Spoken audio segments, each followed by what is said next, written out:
It seems that we're very spoilt for choice when it comes to video games, and by extension video game consoles. You have certain games exclusive to different systems, and often it's hard to choose which one you want. One thing that you don't see much of in today's world in the video game industry, however, is company rivalry. Sure, you get the odd jab here and there, but it really doesn't feel like you're picking a side. Take yourself back to the late 80s, where video games are finally becoming popular again after the video game crash of 1983. This was all thanks to a company named Nintendo with such games as Zelda, Metroid, and indeed Super Mario Bros. They also implemented things such as a region lockout chip to stop games from being imported. They did this to stop all sorts of shovelware finding its way onto the console to prevent another video game crash. Nintendo had a strong grip on the video game market. You either played on Nintendo or you didn't play at all, because there were no other options. Or were there?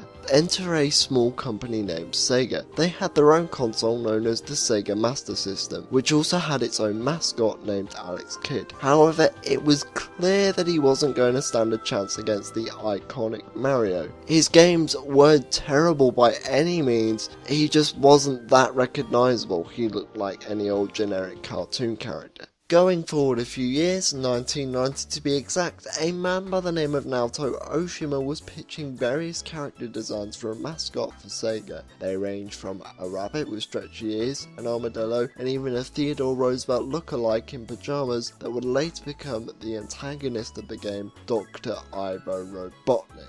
Oshima settled on a hedgehog because he looked the coolest, and it was an animal that most Americans were not familiar with. After a few alterations to appeal to the Western market, Mr. Needlemouse was born. Yeah, it doesn't quite roll off the tongue, does it? Shortly after, the character was renamed Sonic, a blue dude with an attitude. With the help of Sega programmer Yuji Naka, Sonic's first official video game adventure was created, simply titled Sonic the Hedgehog. Sonic was created to be bigger, better than Mario, the new generation of video game mascots, going as far as taking jabs at Nintendo and directly comparing price tags. The core gameplay was even coined from Naka playing World 1-1 in the original Super Mario Bros. As fast as he could. One question remains, however: does Sonic's first adventure hold up by today's standards? Well, let's find out. Our adventure begins on South Island, in a world known as Mobius. A mad scientist named Dr. Robotnik is plotting to take over this planet by turning its woodland creatures into robots. A noble freedom fighter and inhabitant of the island, Sonic the Hedgehog, soon catches wind of the Doctor's plans and sets out to stop the egghead from completing his master plan. Travelling through the 6 zones, Green Hill, Marble, Springyard, Labyrinth, Starlight, and Scrapbrain, Sonic will come across various different obstacles that you'll need to use his trademark speed to get across. Let's compare this to the other hit platformer of 1991, Super Mario World to be precise. You have a spin jump, a regular jump, a run button, and by extension a grab button, not to mention all the power-ups like the cape and the traditional fire flower. Now let's have a look at what Sonic has at his disposal. You have your jump and another jump button and another jump button. Looks like a terrible move set in hindsight, but what about the power-ups? Ah, there is none. That is, except for the sparkles. So what tricks does Sonic have up his non-existent sleeves? Simple. He can curl into a ball. Sounds pretty pathetic, but for the sake of argument, let's go back to his plumber rival. In Mario, more often than not, the level will work against you to provide more challenge, and most of the enemies don't really do anything except walk left and right, and maybe fall off a cliff every now and then. I'm not saying that you don't get the odd enemy that gives you some hassle, but most of the trouble I've had with Koopa Troopers are a result of me running into them. Rarely do I ever find the enemy directly opposing me, and when they do, it's by the occasional hammer brother. In Sonic, it's a little bit different. Enemies will come from literally anywhere and fire in any direction. One of my favourite enemies in this game is one called the Caterkiller. Being an automaton based off a caterpillar, it is very slow. The spikes from its body also protrude from the sides, so naturally you get the idea to jump on them thinking that they're going to be a total pushover, and then they self-destruct. Alright, so you can't jump on them, so what do? Simple, you roll. This technique also has an extra use. Again, back to Mario, if the enemies don't provide much of a challenge on their own, the levels need to be carefully crafted in order to make them a problem, like adding blocks in a hallway to limit your jump height. In short, the level design works against you. In the world of Sonic the Hedgehog, it's actually quite the opposite. Sure, there are plenty of things like lava and spikes that can kill you, but what I'm talking about is the level terrain. We'll take Green Hill as an example. You can see that there are a lot of slopes and, well, hills. Go figure. If you curl into a ball while on a slant, you'll gradually gain speed. With this added momentum, Sonic can now achieve much more complex level design than any platformer of its time. Exploration is heavily encouraged as the game will often hide all sorts of little knickknacks in areas that need a tight grasp of the game's mechanics in order to get to, rewarding the curious, giving this game a tremendous amount of replayability. When you find an extra life in a place that you wouldn't expect, it makes you feel like it's your discovery and it drives you to play the game further. After almost 2.5 decades, you can still go back to this game and find new stuff that you didn't on a previous playthrough. A good magician never reveals their secrets after all. Sonic as a platformer feels a lot more laid back and easygoing when it comes to taking damage. In other NES platformers like Mega Man or Castlevania for example, you felt the impact of every hit mainly because item pickups were sparse, and the ones that you do get were either hidden very well or you need to go out your way to get them. As you can probably tell, this sort of mentality where game design is concerned is a direct contrast to Sonic's speed-oriented gameplay. Instead, Sonic collects rings which are scattered all over the level. By getting hit once, every ring will fly out of Sonic, giving you a chance to recollect some of your rings. By having just one ring, Sonic will be able to take as many hits as he pleases. Getting hit without a ring means that you die unless you have something like a shield, which you get from monitors, along with speed-up shoes and the occasional invincibility. I wouldn't exactly call these power-ups as they don't add anything to Sonic's moveset like the classic Fire Flower, but I digress. Throughout the course of this series of videos, I'd like to talk a bit about Sonic's character. Sonic fans often get criticised for having no sense of quality, but have any of you stopped to wonder why fans keep coming back after games like Sonic 2006 and Rise of Lyric? Could it be because Sonic has an appealing design? Well, yeah, but so does Mario, Link, Samus, etc. No, I think it's because he has a defined personality. He's been humanized further by the fact that he has a wider range of emotion. You know when Sonic is happy, annoyed, surprised. I'd like to say the same about Mario, but when trying to find official concept art for the sake of argument, I had very little to work with. To be fair though, Nintendo's characters work in a completely different way. They're built that way because their personality comes from how people interpret them as. Is Mario a competent hero or a goofball? It's up to you, and in some ways it can help establish a better connection between the player and the character that they're playing as. In fact, Link was created as a blank slate because of this, and the same goes from the trainer from Pokemon. However, having characters without an established personality can also work to Nintendo's detriment. Metroid Other M is a prime example of this. This scene here, out of context, is fine. It shows that while Samus is a strong heroine, she still has flaws that she needs to overcome.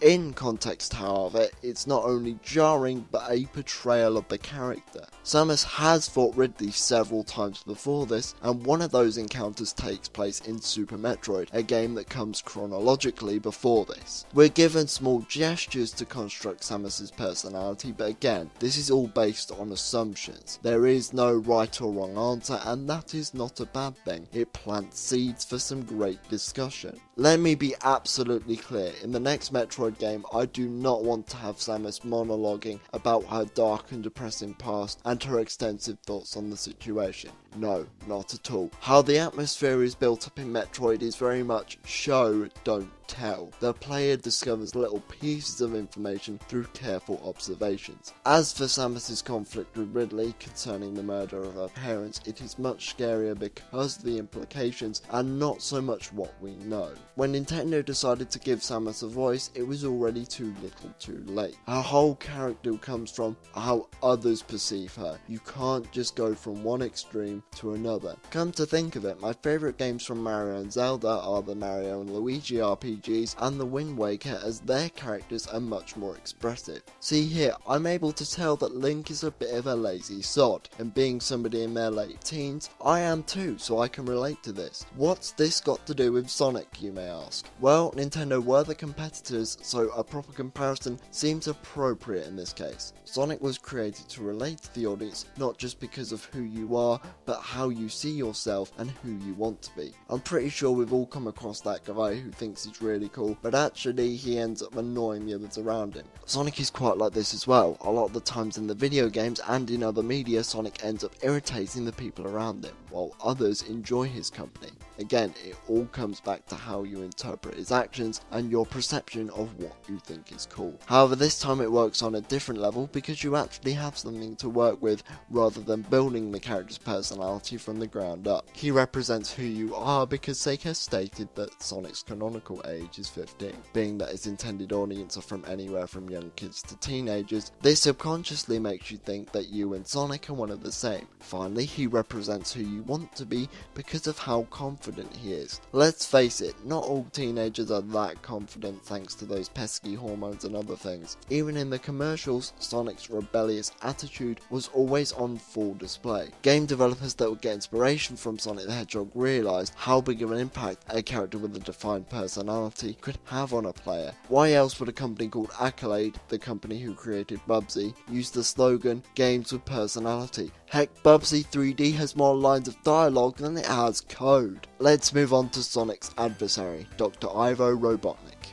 In my opinion, this is one of the most ingenious designs in video game history. First thing your eyes will probably be drawn to is his rounded shape, so your mind is telling you that he must be very slow and heck, possibly even clumsy. As for his facial expression and the placement of his arms, I don't know about you guys, but he looks a little bit like a ringleader in a circus. Not really that threatening at all if you ask me. Then you discover he's been enslaving animals and using them as a power source to power his army of robots. That wacky looking scientist that you once thought didn't look remotely threatening now builds giant mechs to fight you with. In my opinion, this impacts you more than just making a character look menacing from the get-go. It toys with any assumptions that you've had before and completely turns them on its head. Now that smile no longer makes him look goofy but unpredictable, kind of like the Joker in Batman. As for him being slow, he isn't. He's the fastest character in the game.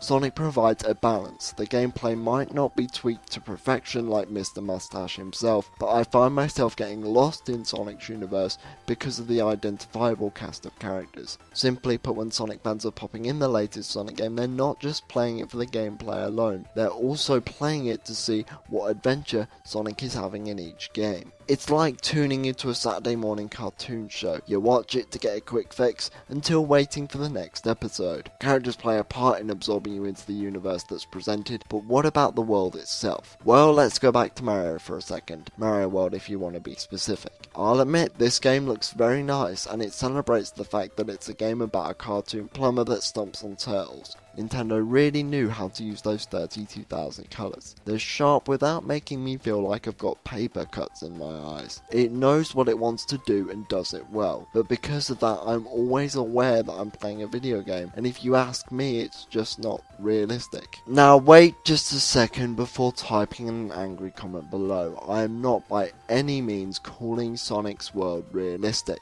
What I mean is that the environments in Sonic's world share similarities to the real world, while at the same time not abandoning its cartoony roots. It's a blue hedgehog in training shoes after all. It's the little things like the palm trees and totem poles in Green Hill Zone, or the crumbled ruins in Marble Zone. Not to mention the Starlight Zone, where you're basically running across a construction site on a starry night, with the view of civilization in the distance. These are the sort of things that I can relate to from the real world, and because of that I'm able to buy into the more bizarre aspects of Sonic's world. You may also notice that the colours feel a lot more natural here. You certainly have your bright colours, but you also have your darker ones like purples and blacks, to give the illusion of a living, breathing world. Helping this is the fantastic soundtrack composed by Dreams Come True. Every song reflects the mood of each level, from the familiar bouncy tunes of Green Hill to the slow yet calming melodies of the Starlight Zone. Given how I've been praising this game left and right, one might think this game is near flawless. I wish that was the case, but no. Let's take a closer look at those boss fights. Because Robotnik takes a good few seconds to attack, you can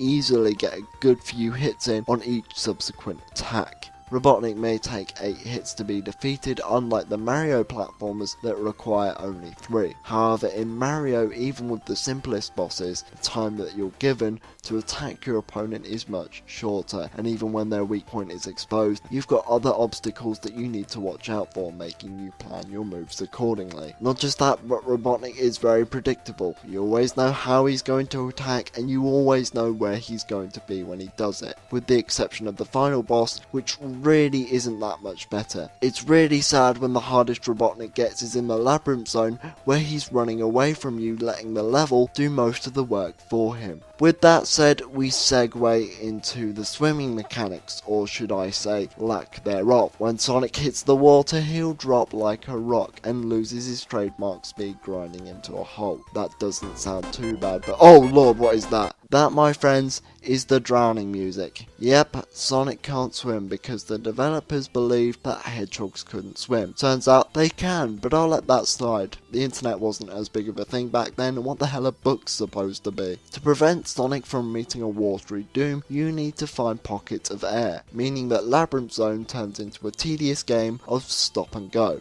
Outside of this zone, it's very evident that the developers didn't really grasp the concept of pacing when it comes to making a video game. I'll put things in perspective. You go from the fast and fun Green Hill to the extremely slow platform heavy Marble Zone, then a mix of both speed and platforming in Spring Yard, which really should have come after Green Hill, Labyrinth Zone we've already discussed, then you have Starlight, which finally gives you back that speed you've been looking for, and then the speed continues with the trap-filled yet relatively fast Scrap Brain Zone. Would you believe me if I said that in an early version of the game, Labyrinth Zone was supposed to be the second zone? Then there's the issue of collecting the 6 Chaos Emeralds, jewels that if collected gives the user power beyond their wildest dreams. To get them, you need to collect 50 rings and jump into a giant ring at the end of the level, where you'll be transported to the Trippy Special Zone. I don't really like these that much. In order to clear them, you need to find a Chaos Emerald by navigating through it, but you get kicked out if you hit these goal areas.